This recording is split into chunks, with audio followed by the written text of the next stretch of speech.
وارد ان انت يا دكتور وانت بتعمل مثلا عمليه تصغير ثدي مثلا تحس ان في خلايا كده ممكن تكون سرطانيه، فتحس ان انت تطلب تحلل او كده؟ في تصغير الثدي ساعات بلاقي ايه، في حاجه غريبه في الانسجه، بقوم مستأصلها ومحللها. ونبقى باعتين العينه دي يتم ايه تحليلها، ونشوف نتيجه التحليل هتبقى ايه. لا قدر الله طلعت انها حاجه سرطانيه او كده، لا نجيب دكتور الاورام بقى تاني ونستأصل على مدى اوسع.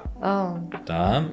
طلعت النتيجه كويسه، يبقى الحمد لله احنا اثبتنا ان ايه، ان كان في فعلا تورم او اي حاجه. وقبل العمليه، ما هو ده الاهم بقى، قبل العمليه لو واحده هتعمل عمليه ثدي لازم تروح تعمل سونار او ماموجرافي على الثدي. هو المفروض مش قبل العمليه، هو المفروض الحاجات دي تتعمل باستمرار باستمرار يعني. بس طالما داخله تعمل عمليه في الثدي، ده وثيقه ليكي وللدكتور حاله الثدي قبل العمليه عامله ازاي. لو في اي تورم ولا اي حاجه قبل ما تخشي تعملي عمليه تجميل، لا اطمني التورم ده عباره عن ايه. تمام. لقينا حاجه حميده او التضخم في الغدد، لا بنخش نعمل العمليه ومفيش مشكله.